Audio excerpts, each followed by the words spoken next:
Hello dear student, आप सभी का स्वागत है हमारे एक और धमाकेदार वीडियो में। देखिए, इस वीडियो में हम आपके लिए लेकर आए हैं कक्षा 11वीं वार्षिक परीक्षा 2023-24 इकोनॉमिक्स यानी अर्थशास्त्र का पेपर। देखिए, जो आपका 2 बजे से पेपर होने वाला है वह हम आपके लिए लेकर आ चुके हैं। तो देखिए, इस प्रकार आपका पेपर रहेगा। देखिए, हिंदी और इंग्लिश दोनों भाषा में आपका पेपर रहेगा, लेकिन हम इसमें सिर्फ हिंदी भाषा में कंप्लीट करेंगे, इंग्लिश में भी कंप्लीट करेंगे। और देखिए, आपके टोटल क्वेश्चन रहेंगे 23 और टाइम रहेगा 3 घंटे। मार्क्स रहेंगे आपके 80 और पेज रहेंगे 8। तो आप देख लेते हैं हम इसे पूरा हल सहित। इसके बाद देखिए, आपको कुछ निर्देश दिए जाएंगे, आप इस निर्देशों को पढ़ लेना और हम देखते हैं हम डायरेक्ट क्वेश्चन।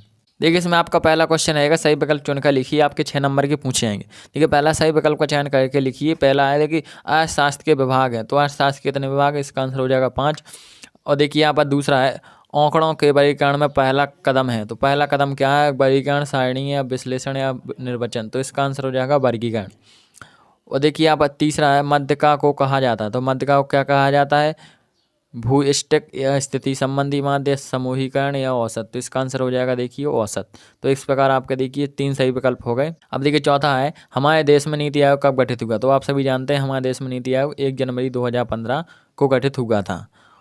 और आपका देखिए, जो 5वां, हरित क्रांति के जनक, हरित क्रांति के जनक किसे कहा जाता है, देखिए तो MS स्वामीनाथन, मोरारजी देसाई या इंदिरा गांधी या टी बालकृष्ण, तो इसका आंसर हो जाएगा आपका MS स्वामीनाथन को भारतीय हरित क्रांति का जनक कहा जाता है।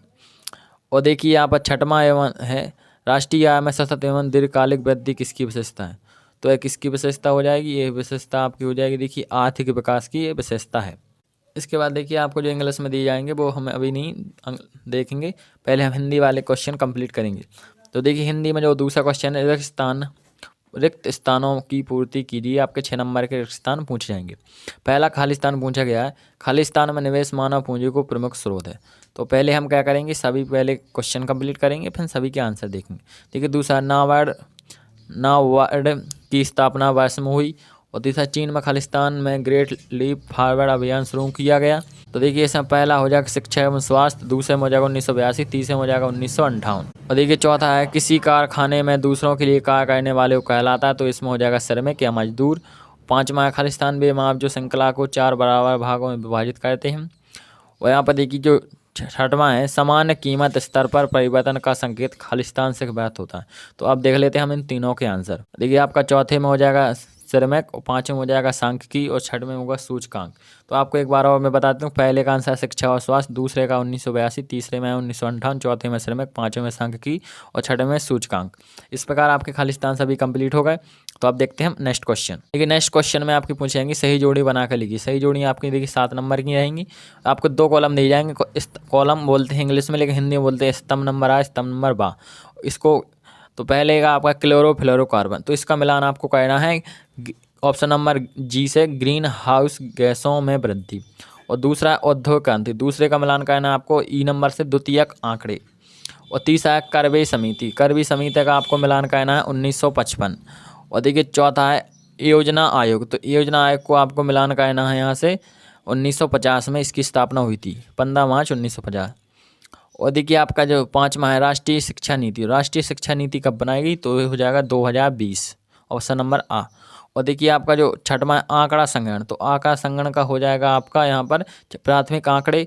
और आपका आखिरी है 7वें नंबर का प्रत्यक्ष जानकारी, तो प्रत्यक्ष जानकारी में आपका आएगा वैयक्तिक साक्षात्कार, इसका आंसर हो जाएगा। आप इनका स्क्रीनशॉट ले लें और इसका अच्छे से रिवीजन करते रहें। तो अब देखते हैं हम नेक्स्ट क्वेश्चन। देखिए, नेक्स्ट क्वेश्चन यानी अगला क्वेश्चन है, एक वाक्य ऑब्लिक एक शब्द में उत्तर लिखिए। तो आपको 7 नंबर के पूछे जाएंगे। पहला है, फिशर के आदर्श निर्देशांक का सूत्र लिखिए। जो फिशर है उसका सूत्र आपको लिखना है। और दूसरे में, कृषि क्रिया किस क्षेत्र से संबंधित है, और जिसमें हो जाएगा प्राथमिक क्षेत्र। दूसरा, मनरेगा कानून अधिनियम कब लागू हुआ, तो ये हो जाएगा 2005। और देखिए, इसमें काटो और जलाओ का संबंध किससे, तो इसका आंसर हो जाएगा बांध निर्माण से। और देखिए, 5वां, आर्थिक समृद्धि का संबंध किससे। और देखिए, यहाँ पर 6वां है, रेमेंजी किस देश की मुद्रा है, तो इसका आंसर। और आपका देखिए, जो आखिरी है, चुनाव की समस्या को आर्थिक समस्या का नाम किसने दिया, तो चुनाव की समस्या को आर्थिक समस्या का जो नाम दिया था वह रॉबिन्स ने दिया था, जो अमेरिकी विद्वान थे। तो आप देख लेते हैं हम इन सभी के आंसर। देखिए, पहले में आपका जो सूत्र लिखना है, सूत्र आपका ये रहा। दूसरे में हो जाएगा प्राथमिक क्षेत्र, तीसरे में हो जाएगा 25 अगस्त 2005, और 5 में, चौथे का आंसर अभी नहीं मिला। और देखिए, 5 में हो जाएगा उत्पादन की वृद्धि से संबंधित है।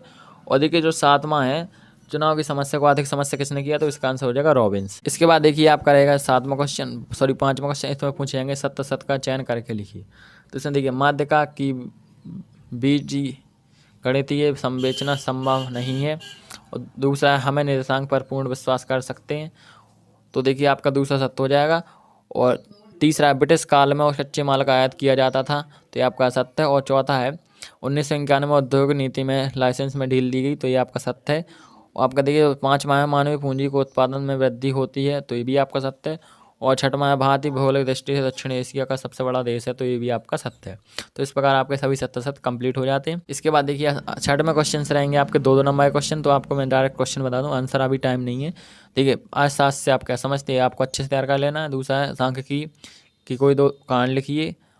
और आपको देखिए 7वां प्राथमिक सम्मक किसे कहते हैं, अथवा द्वितीयक आंकड़े क्या स्रोत हैं।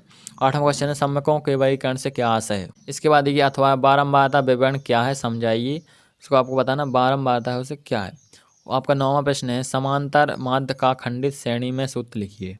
अथवा यूस्टिक के कोई 2 गुण लिखिए। और 10वां प्रश्न है अपकिरण से क्या आशय है। आपको बताना अपकिरण से क्या आशय है, इसकी परिभाषा आपको इसमें लिखनी है। इसके बाद देखिए आपका है अथवा लॉरेंज वक्र के कोई 2 गुण लिखिए। लॉरेंज वक्र के आपको कोई 2 विशेषताएं लिखनी है, यानी गुण। और देखिए 11वां क्वेश्चन है बाजार अर्थव्यवस्था का आयत बताइए। अथवा तृतीयक क्षेत्र के उदाहरण लिखिए। तृतीयक क्षेत्र में आपको हो जाएगा परिवहन संचार, व्यापार एवं परिवहन संचार, इसका उदाहरण हो जाएगा। और 12वां क्वेश्चन नागपुर योजना। नागपुर योजना आपको बताया 1943 में बनाई गई थी। और देखिए आपका हरित क्रांति से कहाँ है, तो ये भी आपको इसमें लिखना है, हरित क्रांति की परिभाषा लिखनी है। इसके बाद देखिए 13वां क्वेश्चन है निर्धनता रेखा क्या है, अथवा मौसमी बेरोजगारी से क्या आशय है। और आपका 14वां क्वेश्चन पूछा गया ग्रामीण विकास से क्या आशय है, अथवा है कि कृषि विपणन से क्या आशय है। इसके बाद देखिए 15वां क्वेश्चन पूछा गया मानव पूंजी के निर्माण के स्रोतों को लिखिए। तो आपको बताना मानव किस प्रकार पैसे या पूंजी यानी धन कमा सकता है, उसके स्रोत कौन कौन से हैं। और आपका देखिए अथवा औपचारिक क्षेत्र तथा अनौपचारिक क्षेत्र का आयत स्पष्ट कीजिए। औपचारिक यानी सरकारी, और अनौपचारिक यानी आपका जो व्यक्तिगत, उस क्षेत्र में आपको आयत बताना है। और 16वां क्वेश्चन प्राथमिक व द्वितीयक सम्मक में अंतर लिखिए। तो इसका मतलब प्राथमिक क्षेत्र द्वितीयक क्षेत्र में आपको अंतर लिखने हैं। और देखिए अथवा जो 16 में का रेखा चित्र प्रदर्शन की सीमा लिखिए। जो रेखा चित्र है उसको प्रदर्शन करने की सीमा कौन कौन सी है, वो आपको इसमें लिखना है। 17वां क्वेश्चन है प्रमाप विचलन किसे कहते हैं। प्रमाप विचलन के कोई 2 दोष लिखिए। और यहाँ से अपीकरण के कोई उद्देश्य लिखिए। और यहाँ पर 18वां क्वेश्चन है आधारिक संरचना किसे कहते हैं, इसका महत्व आपको पहले लिखना आधारिक संरचना, फिर इसका महत्व। और अथवा है पर्यावरण क्षति के प्रमुख कारणों का उल्लेख कीजिए। जो पर्यावरण को नुकसान पहुंचा रहा है उनके जो प्रमुख कारण हैं उनको आपको लिखना है। 19वां प्रश्न आपका रहेगा सन 1998 में प्रारंभ किए गए चीन के ग्रेट लीप फॉरवर्ड अभियान की व्याख्या कीजिए। जो 1998 में जो चीन में अभियान चला था ग्रेट लीप फॉरवर्ड, इसकी आपको पूरी संक्षिप्त टिप्पणी लिखनी है इस पर। अथवा भारतीय अर्थव्यवस्था की कौन 3 विशेषताएं गुण, ये आपकी एक ही चीज़ है, आप इसको आप अच्छे से ध्यान करें, इसको आप लिख देना है। इसके बाद देखिए आपका 20वां प्रश्न निम्नलिखित विवरण को मध्य का मूल्य की परिगणना कीजिए। इसमें आपको मध्य निकालना है, मध्य का। यही आपको देखिए इसे अथवा में करना है। इस प्रकार आपको दिए जाएगी 2 सारणी, कोई आपको एक इसमें से कर देना है। और 21वां प्रश्न ये सह संबंध के विभिन्न प्रकारों को संक्षेप में समझाइए। जो सह संबंध है उसके जो प्रकार है उसको आपको लिखना है। अथवा है निर्देशांक, यहाँ पर देखिए निर्देशांक की रचना के 4 मुख्य चरण लिखिए। निर्देशांक की जो रचना है उसके 4 मुख्य चरण होते हैं, वो आपको इसमें लिखने हैं। इसके बाद आपका देखिए 22वां क्वेश्चन है ब्रिटिश शासन का भारतीय अर्थव्यवस्था पर प्रभाव लिखिए। जो ब्रिटिश शासन भारत पर रहा 200 सालों तक, उसकी अर्थव्यवस्था पर क्या प्रभाव पड़ा वो आपको बताना है। अथवा आर्थिक नियोजन के 4 लाभ लिखिए। आर्थिक नियोजन के आपको 4 लाभ लिखने हैं, तभी आपको इसमें 4 नंबर मिलेंगे। इसका 23वां एवं अंतिम क्वेश्चन आपका पूछा गया है भारत में निजीकरण के उपाय बताइए। तो भारत में आपको निजीकरण के उपाय कि आपका प्राइवेटाइजेशन है जो किस प्रकार बढ़ रहा है, क्या उपाय हैं जाकि हम सभी चीज़ें प्राइवेट कर सकते हैं, वो आपको बताने हैं कोई 4 उपाय। और देखिए अथवा भारत में विश्वव्यापीकरण को प्रयुक्त करने वाले घटकों को लिखिए। जो भारत में विश्व लेवल पर है जो प्रेरित कर रहा है उसको आपको इसमें बता। देखिए इस प्रकार मैंने आपका पूरा पेपर बता दिया है, तो आपको इसको अच्छे से तैयार कर लेना है। आशा करता हूँ कि आपका पेपर अच्छा बनेगा। जय हिंद, जय भारत।